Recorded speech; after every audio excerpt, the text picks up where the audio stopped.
نحمده ونصلي على رسوله الكريم اما بعد بسم اللہ الرحمن الرحیم۔ کل کے سبق میں ہم نے 2 آیتوں کا ترجمہ پڑھا تھا اور اس میں سے ایک کی تفسیرات ہم نے کچھ جانی تھی، جس کے اندر اللہ تعالیٰ نے لوگوں کو اور لوگوں کی ہر قسم کو اس بات کی دعوت دی تھی کہ وہ صرف اپنے رب کی عبادت کریں، اور اس کے آگے چند اپنی صفاتوں کو ذکر کیا تھا کہ اللہ تعالیٰ نے تمہیں پیدا کیا اور تمہارے پہلے کے لوگوں کو پیدا کیا۔ اب آج جس آیت کو پڑھنا ہے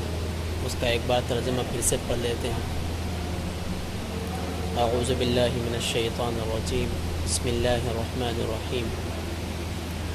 الذي جعل لكم الأرض فراشا والسماء بناء وأنزل من السماء ماء فأخرج به من الثمرات رزقا لكم فلا تجعلوا لله أندادا وأنتم تعلمون۔ ترجمہ: وہ پروردگار جس نے تمہارے لیے زمین کو بچھونا بنایا اور آسمان کو چھت بنایا اور آسمان سے پانی برسایا، پھر اس کے ذریعے تمہارے رزق کے طور پر پھل نکالے، لہذا اللہ کے ساتھ شریک نہ ٹھہراؤ جبکہ تم یہ سب باتیں جانتے ہو۔ اس سے پہلے کی آیت میں اللہ تعالیٰ کی ایک نعمت کو ذکر کیا گیا تھا، وہ یہ کہ اللہ تعالیٰ نے تمہیں پیدا کیا، تو اس نعمت کا تعلق انسان کی انسان کے جسم سے، انسان کی باڈی سے، یعنی انسان کے وجود سے اس کا تعلق تھا۔ اور اب اس آیت میں آگے کئی اور نعمتوں کو بیان کیا جا رہا ہے، اور ان تمام نعمتوں کا تعلق یعنی دنیا کی چیزوں سے ہے جو انسان کے فائدے کے لیے، انسان کی خدمت کے لیے پیدا کی گئی ہیں۔ ان نعمتوں میں سے سب سے پہلی نعمت جو ذکر ہے وہ ہے زمین، کہ ارشاد ہے جعل لکم الارض فراشا، کہ جس نے تمہارے لیے زمین کو بچھونا بنایا، کہ زمین نہ اتنی نرم بنائی کہ اس پر چلا نہ جا سکے، اور نہ اتنی سخت کہ اس کو استعمال کرنے کے لیے لوہے اور پتھر کی طرح مشقت کرنی پڑے، بلکہ ایسی درمیانی کیفیت میں بنائی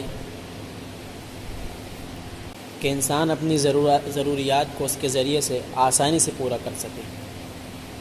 اور زمین کو فراش یعنی بچھونا فرمایا، تو بچھونا کہنے سے مراد یہ نہیں ہے کہ زمین گول نہیں ہے، بلکہ زمین تو گول ہے ہی، لیکن چونکہ وہ دیکھنے کے اعتبار سے سیدھی نظر آتی ہے، اس لیے اس کو بچھونے کے طور پر یعنی بتایا گیا۔ اور یہ قرآن پاک کا طرز ہے، طریقہ ہے کہ قرآن پاک کسی بھی چیز کی اس کیفیت کو بیان کرتا ہے اور بتلاتا ہے جس کو ہر دیکھنے والا، عالم ہو، جاہل ہو، شہری ہو یا دیہاتی، آسانی سے سمجھ سکے۔ اس لیے یہاں پر بچھونا جو ہے زمین کو کہا گیا۔ اس کے بعد دوسری نعمت ہے وہ آسمان ہے۔ ارشاد ہے وَالسَّمَاءَ بِنَاءً، کہ آسمان کو چھت بنایا، کہ آسمان کو ایک مزین اور خوبصورت شکل میں چھت کے طور پر اوپر جو ہے لگا دیا۔ اور اس کے بعد تیسری نعمت جو بیان کی وہ یہ کہ وَأَنزَلَ مِنَ السَّمَاءِ مَاءً، اور آسمان سے پانی برسایا۔ تو یہ آسمان سے پانی برسانا، یہ تیسری اللہ تعالیٰ اپنی نعمت بتا رہے ہیں۔ اور یہاں بھی یہ بات کہ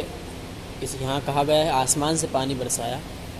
تو مراد یہ نہیں ہے کہ ڈائریکٹ یعنی آسمان سے پانی برسا، یعنی پانی تو جو ہے بادلوں کے ذریعے برسایا جاتا ہے، لیکن چونکہ نارملی جب بولا جاتا ہے تو کوئی بھی اوپر سے آنے والی چیز کو یہی کہا جاتا ہے کہ آسمان سے آ رہی ہے، اس لیے یہاں پہ عام بول چال کے اعتبار سے اس کو آسمان سے پانی برسانا کہا گیا ہے، ورنہ قرآن پاک کی کئی ایسی آیات ہیں جن میں یہ بات واضح ہے کہ جن آیات میں واضح طور پر بادلوں سے پانی کے برسنے کے بارے میں بتایا گیا ہے۔ اور اس کے بعد پھر چوتھی جو نعمت بیان کی گئی کہ فَأَخْرَجَ بِهِ مِنَ الثَّمَرَاتِ رِزْقًا لَكُمْ، پھر اس پانی کے ذریعے تمہارے رزق کے طور پر پھل نکالے۔ اب ان چار نعمتوں میں سے پہلی جو تین ہیں، زمین، آسمان اور بارش، ان تینوں میں انسان کا کوئی دخل نہیں ہے، کسی بھی طرح اس میں انسان انوالو نہیں ہے کہ ان کے نہ بنانے میں نہ ان کے کسی بھی طرح سے انسان کا اس کے اندر کوئی دخل نہیں، کہ زمین اور آسمان تو انسان کے وجود سے بہت پہلے بنائے جا چکے تھے، اور بارش کے برسنے کے اندر بھی انسان اپنی مرضی سے اپنی طرف سے کچھ نہیں کر سکتا، کہ وہ بھی اللہ کی طرف سے اور اللہ کی مرضی سے ہوتی ہے۔ لیکن جو چوتھی چیز ہے کہ زمین سے غلوں کا نکلنا، پھلوں کا نکلنا، اس کے اندر اس نعمت میں انسان کا تھوڑا سا دخل اور تھوڑا سا انٹرفیئر ہے، کہ انسان محنت کر کے کوشش کر کے زمین کو ہموار کرتا ہے اور بیج ڈالتا ہے اور پودوں کی حفاظت کرتا ہے، پھلوں کی حفاظت کرتا ہے، اور اپنی جو ہے اس کے اندر محنت لگاتا ہے خوب، لیکن اس پھل کے یا اس اناج کے اگنے میں انسان کا کوئی دخل نہیں۔ جو محنت انسان کرتا ہے اس محنت کا درخت کے نکلنے، پودوں کے نکلنے یا پھلوں کے لگنے سے کوئی تعلق نہیں ہے، بلکہ اس کی محنت جو ہوتی ہے وہ صرف اس لیے ہوتی ہے کہ ان درختوں سے اور ان پودوں سے ہر قسم کی رکاوٹ کو دور کر دے، تاکہ اس پودے یا درخت کے اگنے کے لیے کوئی رکاوٹ بیچ میں نہ آئے، اور اس درخت یا پودے کو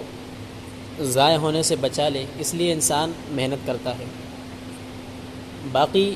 یہ کہ اس بیج کے ذریعے پودے کا نکلنا یا گٹھلی کے ذریعے سے درخت کا نکلنا، یہ اللہ کی قدرت ہے، کہ اس کا پیدا کرنے والا اور اس کا نکالنے والا صرف اللہ ہی ہے، بس انسان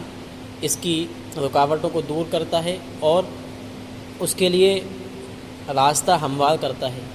تاکہ وہ خود اس سے فائدہ اٹھا سکے، لیکن اس کے اگانے میں اور اس کے پیدا کرنے میں اور پھلوں کے لگانے میں انسان کا کوئی دخل نہیں ہے۔ یہ اس چیز کی قدرت صرف اللہ ہی کی ہے، جیسا کہ قرآن پاک کی آیت میں ارشاد ہے أَفَرَأَيْتُم مَّا تَحْرُثُونَ أَأَنتُمْ تَزْرَعُونَهُ أَمْ نَحْنُ الزَّارِعُونَ۔ ترجمہ، بتلاؤ جو کچھ تم بوتے ہو اسے تم اگاتے ہو یا ہم اگانے والے ہیں، یعنی اللہ تعالیٰ سوال فرما رہے ہیں۔ آج کا سبق یہیں تک۔ اس آیت کے متعلق چند باتیں بچی ہیں جو انشاءاللہ کل کے سبق میں پڑھی جائیں گی۔